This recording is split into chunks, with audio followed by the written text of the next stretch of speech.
kan ibu terima. Iya. Ibu tahu itu salah. Karena rasa iba aja kemarin, jadi saya memutuskan menerima seperti itu. Gak bisa, apapun alasannya aku nggak bisa. Ya itu salah saya Pak, memaafkan Pak.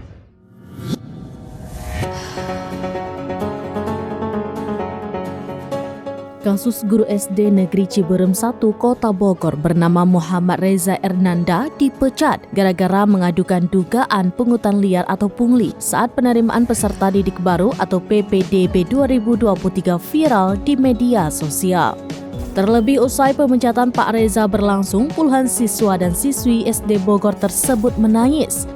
Dalam suratnya, Guru Reza dipecat pertanggal 13 September 2023. Dalam surat pemecatan itu juga Kepala Sekolah SDN Ciberem 1 menuding Reza telah melakukan perbuatan yang tidak patut, mengambil tanpa hak data pribadi WhatsApp kepala sekolah sehingga menimbulkan konflik internal antara kepala sekolah dengan guru-guru, tidak memiliki loyalitas, integritas, dan nilai kepatuhan kepada pimpinan atau kepala sekolah. Muhammad Reza Ernanda bercerita sebagai Sekretaris PPDB 2023 SDN Ciberem 1 Kota Bogor, kota penerimaan calon peserta didik seharusnya berjumlah 112 orang. Kecurigaan ini pernah ia sampaikan ketika dimintai keterangan oleh Inspektorat Kota Bogor. Bahkan aduan Reza yang merupakan guru honorer ini pun sudah diterima Wali Kota Bogor Bima Arya.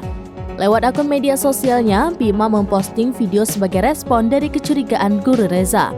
Kepala Sekolah SDN Ciberem 1 Kota Bogor, Nopi Yeni, menerangkan bahwa memang kota penerimaan PPDB 2023 di sekolah berjumlah 112 orang. Namun ketika kota itu sudah terpenuhi, ada sejumlah orang yang katanya tinggal di dekat sekolah mendatangi dirinya.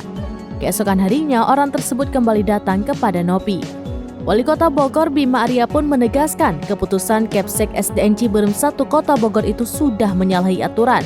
Bima Arya menekankan apapun alasannya, Nopi Yeni telah mengambil keputusan yang salah saat PPDB 2023.